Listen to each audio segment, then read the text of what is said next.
Hi, I'm Marcy McGoldrick, Editorial Director of Crafts at Martha Stewart Living. Reupholstering a chair is easy and it's a great way to give an old chair a new look. You will need a chair, batting, heavy weight or upholstery fabric, scissors, a staple gun and staples, a drill, and some screws. Start with a piece of batting, trim roughly around the wood seat. You want to give about an inch around the edge. We're actually going to make 2 layers of batting so that the chair has a little bit of extra cushioning. It doesn't have to be an exact shape, you're just going to use it as a rough template. Once you've cut the first piece, put the seat to the side, take our second piece of batting, layer it on top, and just use that as a rough template for the second.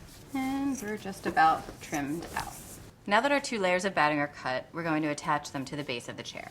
Center it on the batting, and then pull it taut and use the staple gun to make it stick. 2 layers of batting is a nice layer of cushioning for a chair. If you want a softer cushion, you could always use a heavier weight foam.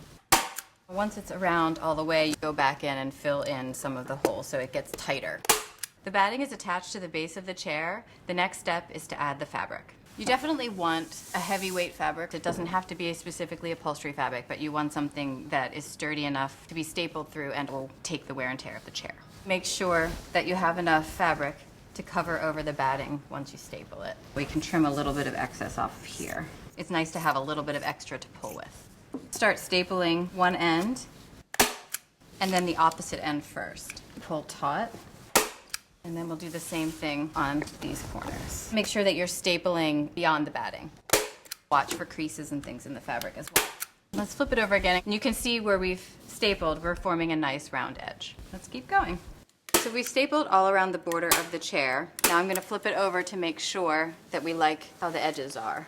We're all set. I think it's time to trim the fabric.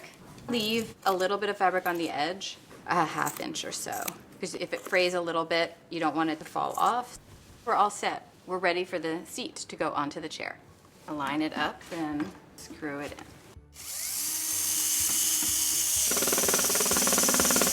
It helps to kind of add pressure to both pieces as you screw it down. Now we're all finished and our chair has a fresh new look.